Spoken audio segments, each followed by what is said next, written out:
Hello, today I will show you how to activate the quick launch feature or the double tap feature of the power button on your Samsung Galaxy A25. By default, while you double tap your power button, it will open the camera. But if you wish to change that, you can simply follow my instructions. First, you will need to scroll up to go into the main menu. Go into settings by simply tapping it. Go down and go into the advanced features and then into the side button.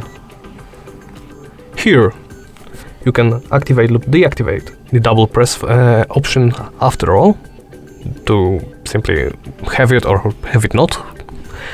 Then you can choose between quick launch camera or open app, and then you can choose any other app that you want. For example, I will choose YouTube, and now if I double tap the power button, I will have access to my favorite videos. And that's it. Thank you for watching, and please remember to comment, like and subscribe.